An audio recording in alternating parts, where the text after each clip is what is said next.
Welcome everyone. I am Adeshewa Josh and this is Africa Matters.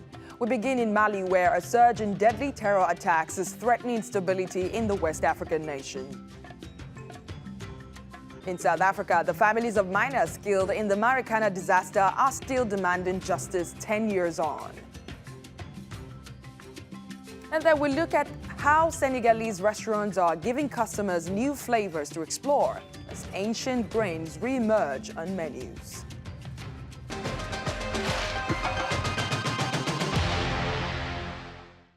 Since early 2012, Mali has faced several military coups, renewed fighting between government forces and Tuareg rebels, and the seizure of its northern territory by armed insurgents. United Nations peacekeepers and European forces have tried to help successive governments, including the current transitional one led by Colonel Assimi Goïta, but stability has remained elusive. France, a former ally, says it's withdrawn all of its troops from Mali after almost a decade amid rising tensions with the ruling junta. While many Malians welcome the move, others question how it will affect the country's security situation. Before the arrival of the French forces, terrorism was limited to the three northern regions of Mali. But today, the terrorists have reached Bamako. The arrival of Operation Barkhane, instead of being a solution, has aggravated the situation. I, like many other Malians, have been waiting impatiently for the departure of the foreign troops. But after this departure, that we are all waiting for, there are many things to do. We have to work hard to fill this void. It is up to us Malians to work hand in hand to fill this void. The UN says about 2,400 people were killed in 2020 in Mali, Niger, and Burkina Faso, making it the deadliest year on record. But already this year, according to data from ACLED, more than 2,000 people have been killed.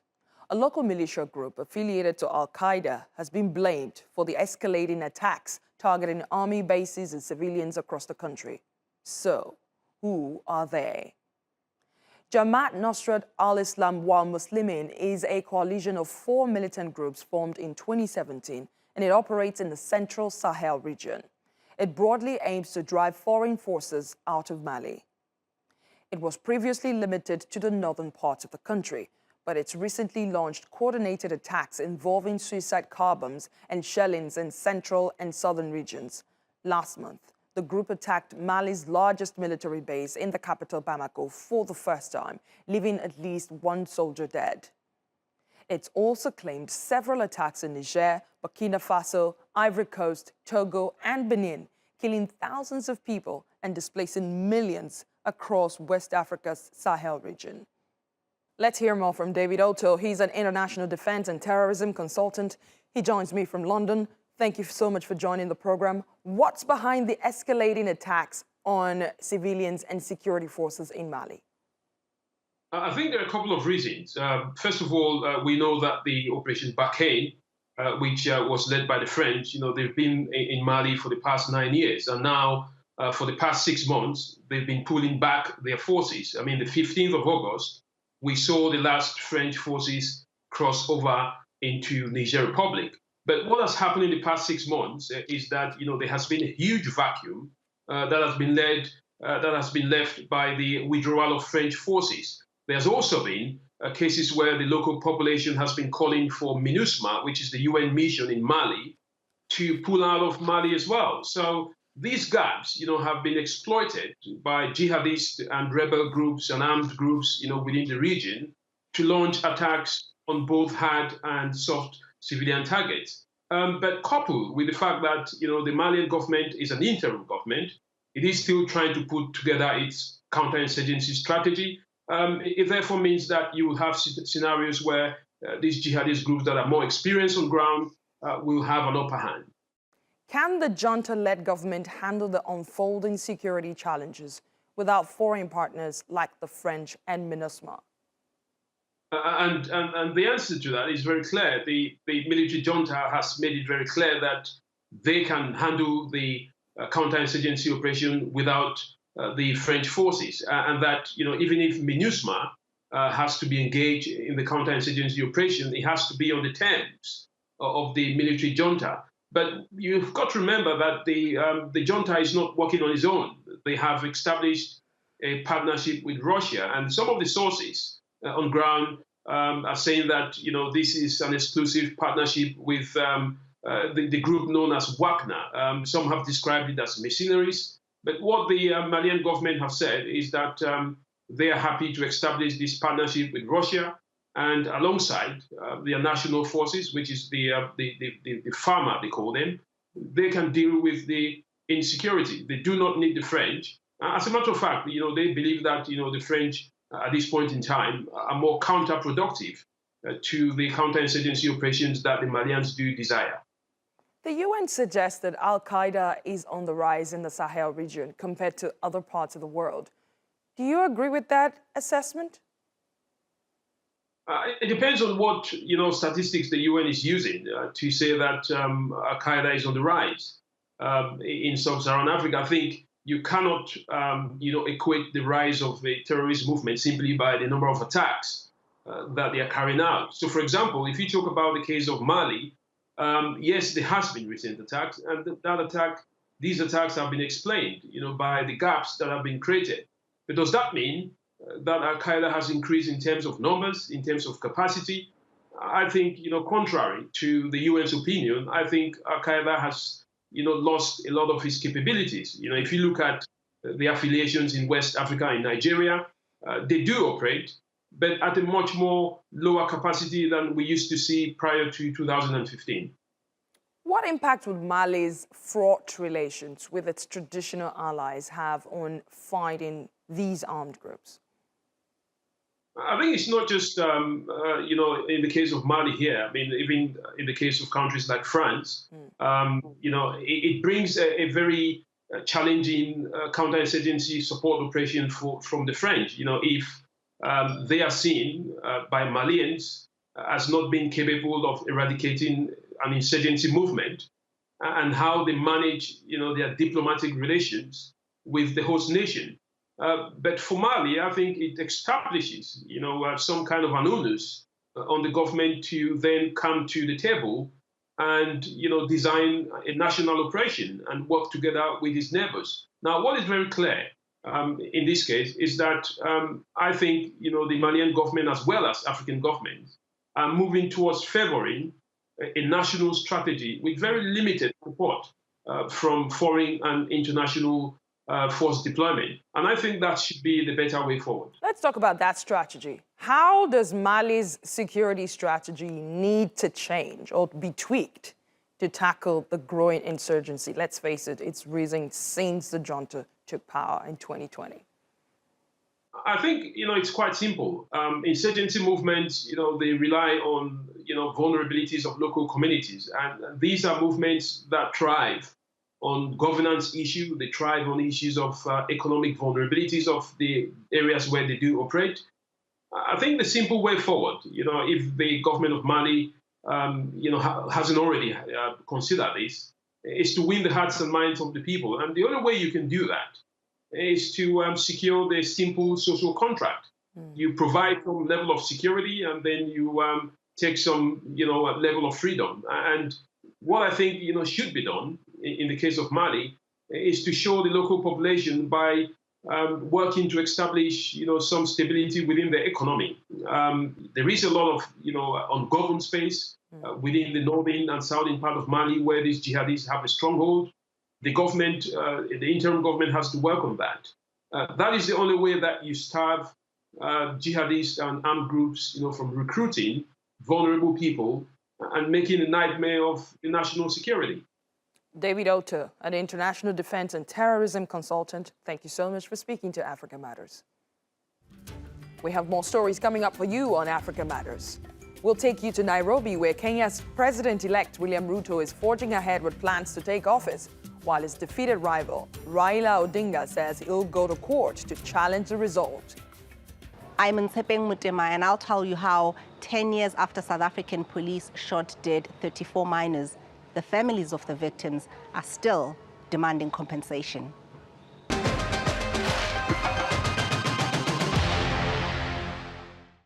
Kenya's former Deputy President William Ruto has been declared the winner of the country's tightly contested presidential election. However, his opponent and veteran politician Raila Odinga has rejected the result, citing voting irregularities. And Macharia is in Nairobi. She tells us what the mood is like in the country's capital. On August 9th, Kenyans came out in large numbers, voted for a leader who, according to them, will shape Kenya's economy, unite the country, as well as fight corruption. An election characterized by low voter turnout, 65.1%. 14 million voters voted out of 22 million registered voters. I'm in the streets of Nairobi trying to find out how exactly Kenyans are feeling on the election outcome, as well as what they expect in the incoming government.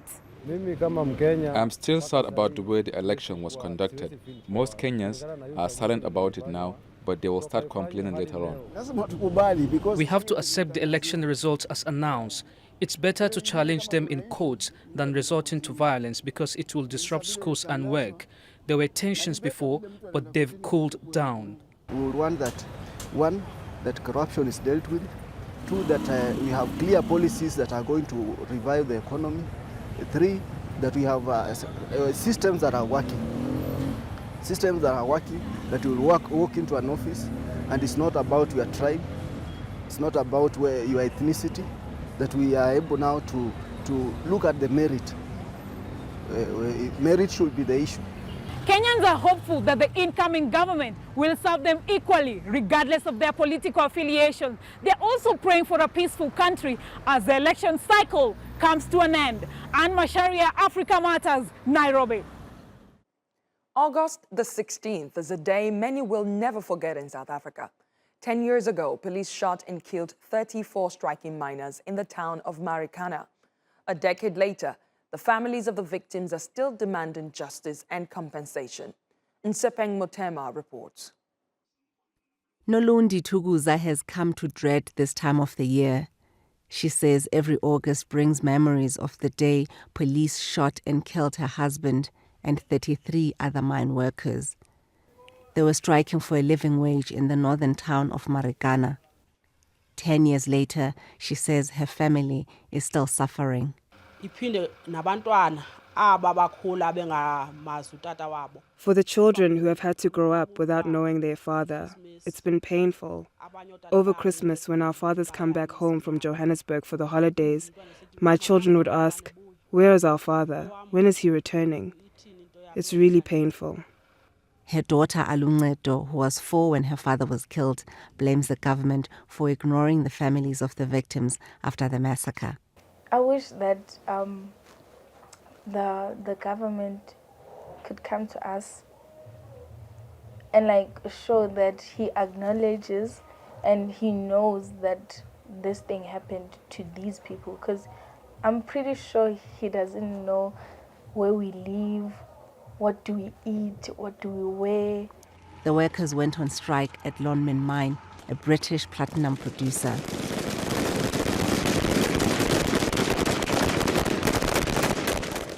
It's on this hill that the miners had been staging a sit-in for days.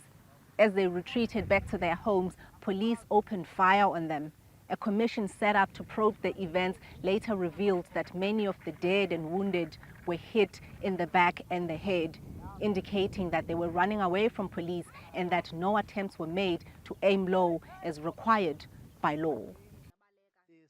Mzoxolo Makitiwana was there that day and was shot 9 times.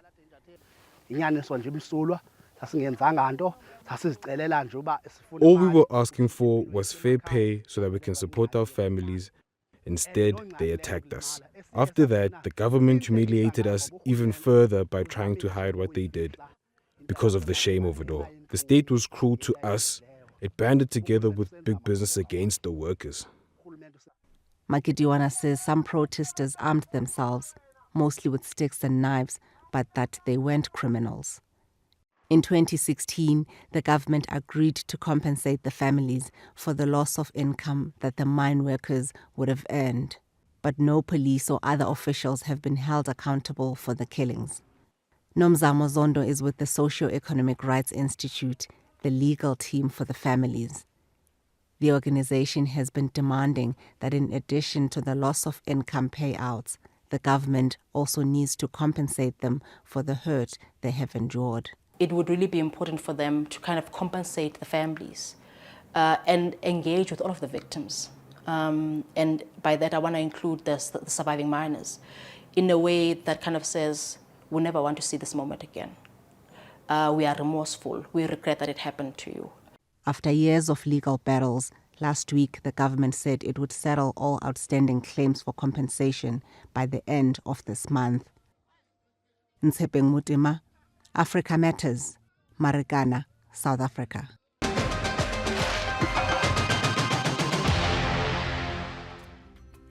You're watching Africa Matters, and here is a roundup of other stories making news across the continent. Ethiopia's government says it wants a formal ceasefire agreement with rebels in the northern region of Tigray as soon as possible.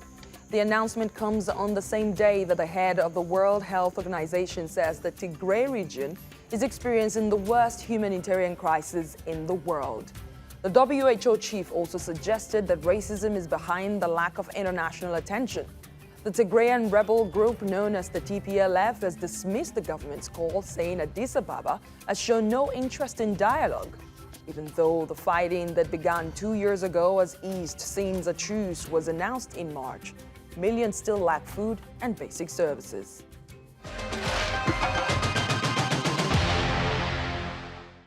Welcome back. You're watching Africa Matters. We head to the West African country of Senegal, which is well known for its love of rice. In fact, it's used in most popular dishes. But traditional grains are starting to see a resurgence. Asta Tall has more on how restaurants are trying to persuade customers to taste something new that's old.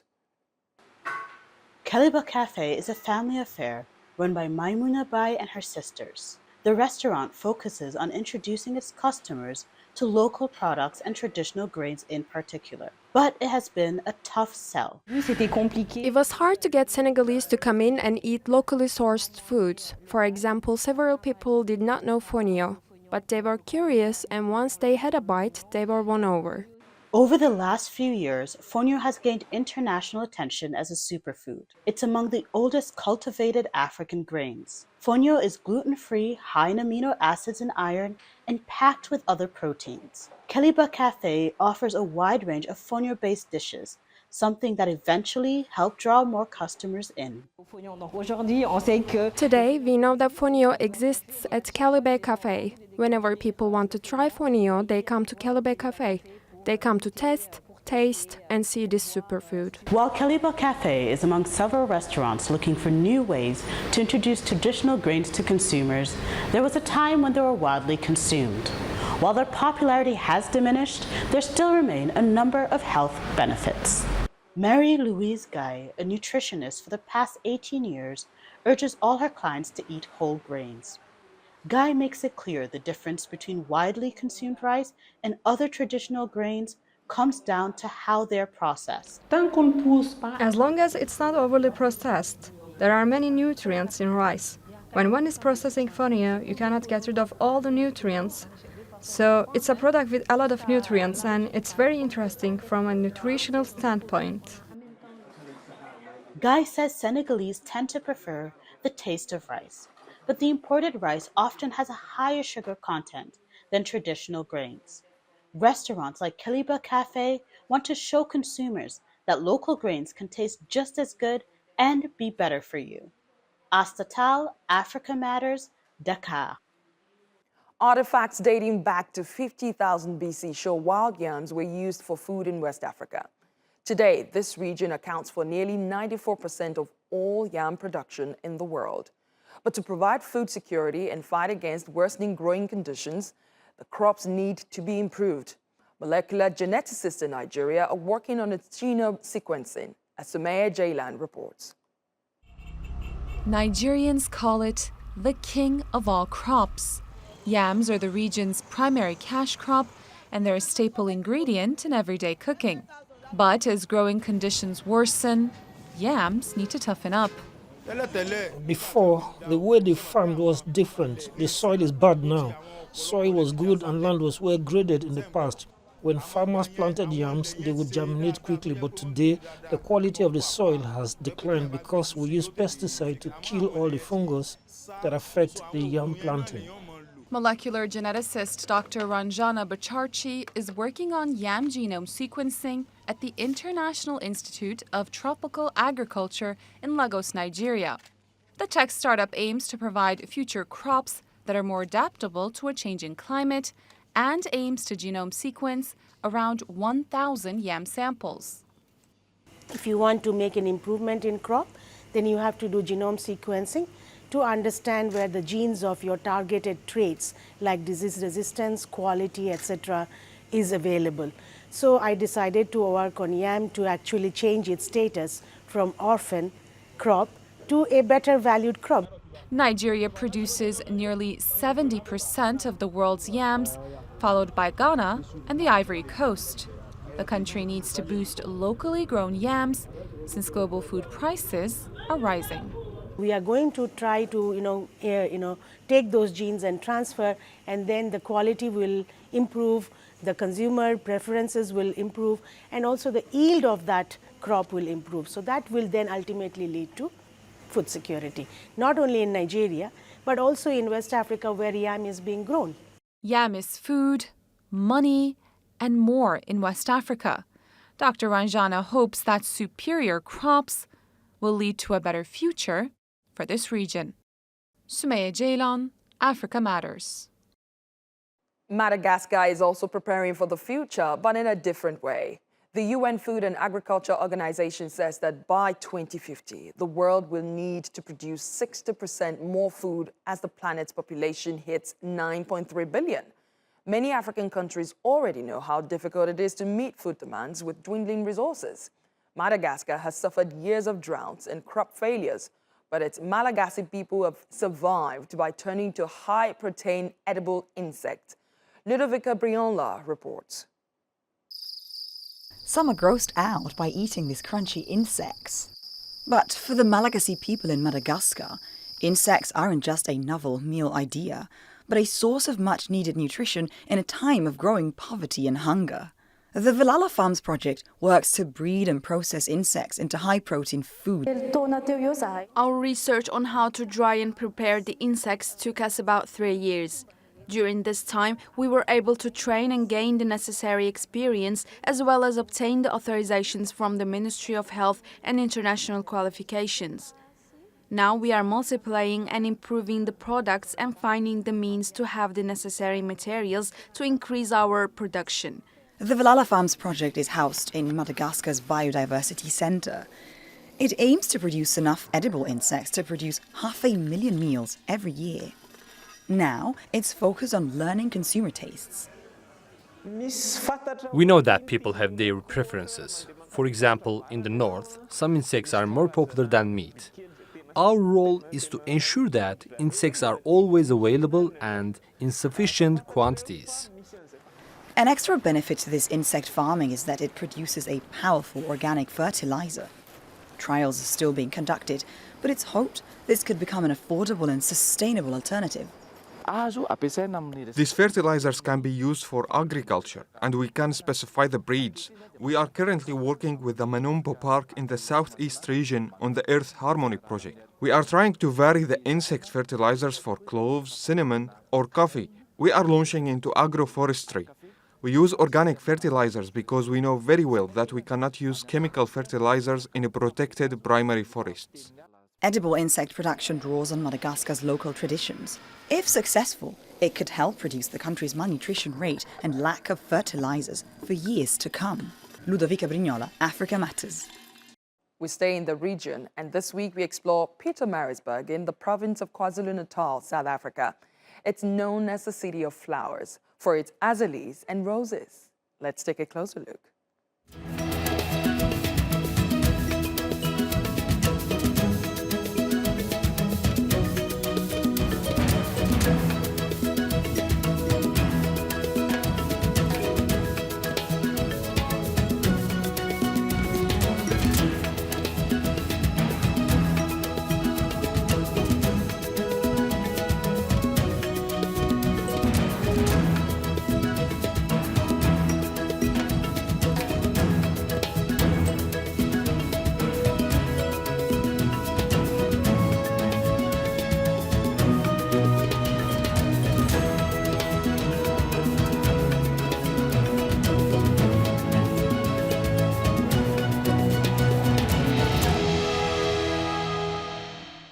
And that's our show for this week. Please share your thoughts and suggestions about the stories you've seen in this episode or ideas on what you would like us to cover on Twitter using the hashtag #AfricaMatters.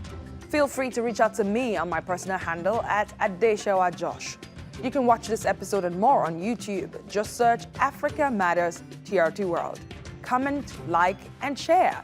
Thanks a lot for watching. I'll see you next week.